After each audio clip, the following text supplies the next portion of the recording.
বন্ধুরা, আপনাদেরকে অসংখ্য প্রীতি এবং শুভেচ্ছা জানিয়ে আজকের হেলথ কেয়ার এপিসোড আরম্ভ করছি।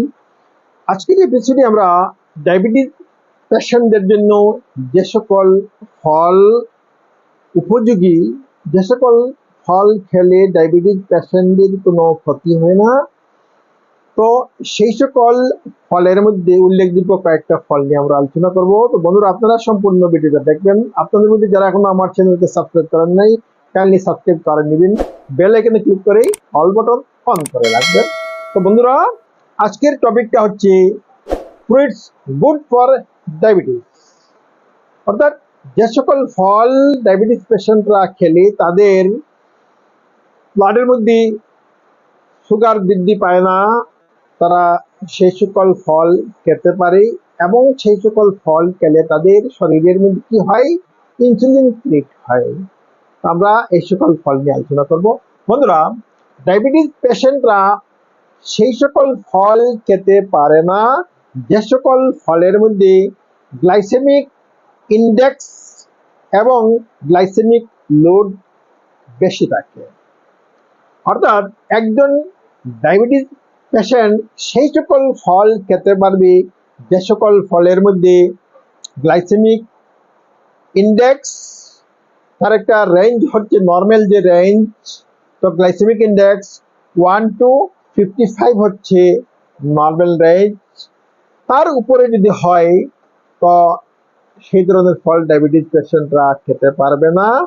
সেই সকল ফল যদি তারা খায় তো তাদের কি হবে, ব্লাডের মধ্যে খুব স্পিডিলি সুগার বৃদ্ধি পাবে। তারপরে গ্লাইসেমিক লোড তো 1 to 10 যদি হয়, 10-এর ভিতরে যদি হয় গ্লাইসেমিক লোড, তো কিডনি পেশেন্টরা সেই ধরনের ফল খেতে পারবে। সেই ধরনের ফল খেলে কি হবে না, তাদের ব্লাডের মধ্যে সুগার খুব স্পিডলি বৃদ্ধি পারবে না। অর্থাৎ গ্লাইসেমিক ইন্ডেক্স এবং গ্লাইসেমিক লোড, এই দুইটা বিষয় একজন ডায়াবেটিস পেশেন্টের জন্য অত্যন্ত জরুরি। ডায়াবেটিস 1 এবং ডায়াবেটিস 2 এই উভয়টার জন্যই এই গ্লাইসেমিক ইন্ডেক্স এবং গ্লাইসেমিক লোড বিশেষভাবে একটা বিষয়, যে এই দুইটা যদি কি হয়, ইন্ডেক্স যদি কোনো ফ্রুটের মধ্যে বেশি হয় তো সেই ফ্রুটটা একজন কিডনি পেশেন্ট খেতে পারবে না। তো বন্ধুরা, আজকে আমরা যে সকল ফল নিয়ে আলোচনা করব সেই সকল ফলের মধ্যে কি আছে, তো গ্লাইসেমিক ইন্ডেক্স এবং গ্লাইসেমিক লোড কি আছে, আর রেঞ্জটা কম আছে। এর মধ্যে উল্লেখযোগ্য হচ্ছে, প্রথম হচ্ছে আপেল। বন্ধুরা, আপেলের মধ্যে তো গ্লাইসেমিক ইন্ডেক্স, তার রেঞ্জটা হচ্ছে 38 এর মধ্যে, তো 38 এর মধ্যে নরমাল রেঞ্জ হচ্ছে 55, তো গ্লাইসেমিক ইন্ডেক্স হাইয়েস্ট আপেলের মধ্যে 38। তারপরে তো গ্লাইসেমিক লোড হচ্ছে 4.7, about 4.7, অর্থাৎ 10-এর মধ্যে। তো আপেলের মধ্যে কি আছে, ফাইবার আছে, অ্যান্টি অক্সিডেন্ট কম্পাউন্ড আছে।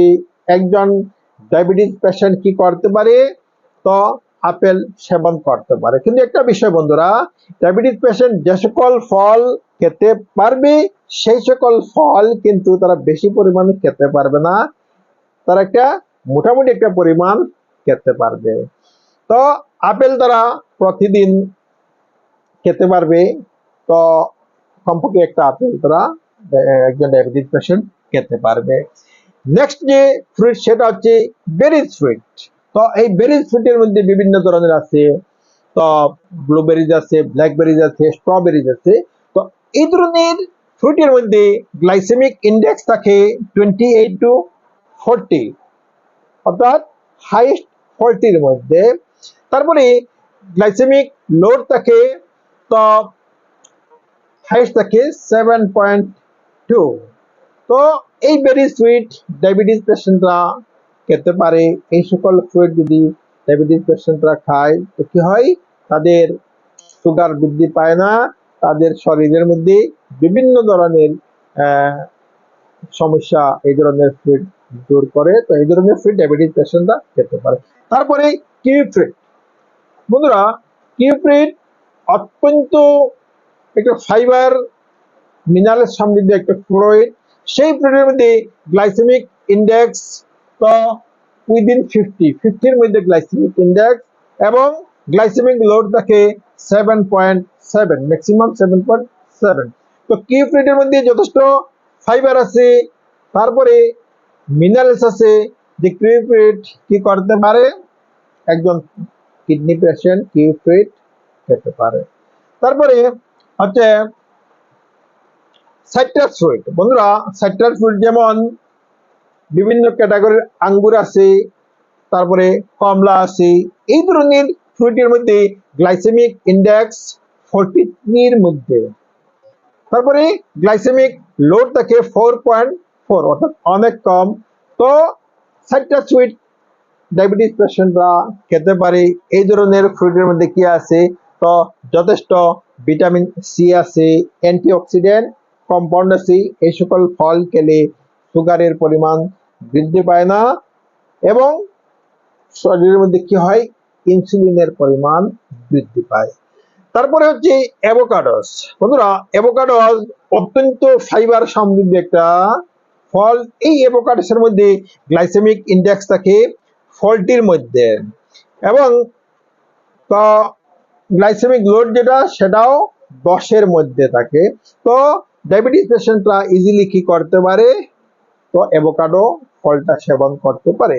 তারপরে যে ফল ডায়াবেটিস পেশেন্ট খেতে পারে সেটা হচ্ছে তো অ্যাপ্রিকটস। বন্ধুরা, অ্যাপ্রিকটস হচ্ছে অত্যন্ত মূল্যবান একটা ফল, যে ফল বিশেষ করে ভূমধ্য সাগরীয় অঞ্চলে বেশি পরিমাণে পাওয়া যায়, যেটা প্রিন্স ফ্রুটের মতো, আলু বুখারা যে ফল, সেই আলু বুখারার মতো। এই ফলের মধ্যে গ্লাইসেমিক ইন্ডেক্স 34 এর মধ্যে থাকে, এবং গ্লাইসেমিক লোড হচ্ছে 3.8। তো এই ফ্রুটটা কিডনি পেশেন্টরা, ডায়াবেটিস পেশেন্টরা ইজিলি খেতে পারে। সেই ফ্রুটের মধ্যে কি থাকে না, তা সুগারের পরিমাণ কম থাকে। এই ফ্রুট খেলে ব্লাডের মধ্যে সুগার বৃদ্ধি পায় না। তারপরে যেটা পিচেস, আরেকটা ফল পিচেস, বিশেষ করে শীত প্রধান অঞ্চলে এই ফলটা বেশি পরিমাণে হয়।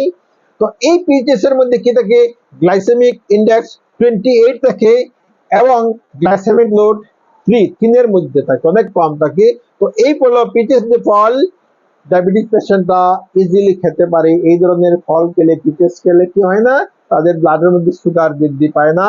তো তারপরে ব্লাডের শরীরের মধ্যে কি হয়, ইনসুলিন বৃদ্ধি পায়। তারপরে যে ফুড সেটা হচ্ছে চেরি সুইট।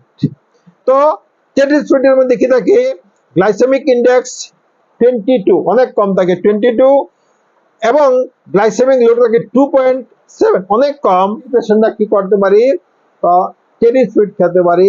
এই চেরি ফ্রুট খেলে কি হয়, তাদের শরীরের মধ্যে সুগার বৃদ্ধি পায় না, কি হয়, ইনসুলিন বৃদ্ধি পায়, ইনসুলিন ফিট হয়। তো এই ধরনের ফল একজন ডায়াবেটিস পেশেন্ট খেতে পারে, কিন্তু তার পরিমাণটা বেশি হলে সমস্যা হতে পারে। তার মোটামুটি একটা পরিমাণ পর্যন্ত খেতে পারবে, এবং যদি বেশি পরিমাণে খেতে চায় তো সেটা নির্ভর করবে তাদের ডাক্তারের সাজেশনের উপর, ডাক্তারের অ্যাডভাইসের উপর। যদি ডাক্তার যদি তাদেরকে সেই যতটা পরিমাণ তারা খেতে চায়, ডাক্তার যদি এলাও করে, তো তারা সেই পরিমাণ খেতে পারে। তো বন্ধুরা, আজকের এই ভিডিওটা ভালো লাগলে আপনারা লাইক করবেন। আপনাদের মধ্যে যারা এখন আমার চ্যানেলকে সাবস্ক্রাইব করেন নাই, কাইন্ডলি সাবস্ক্রাইব করে নেবেন, বেল আইকনে ক্লিক করে অল বাটন অন করে রাখবেন। তো আজ এই পর্যন্তই, থ্যাংক ইউ সো মাচ।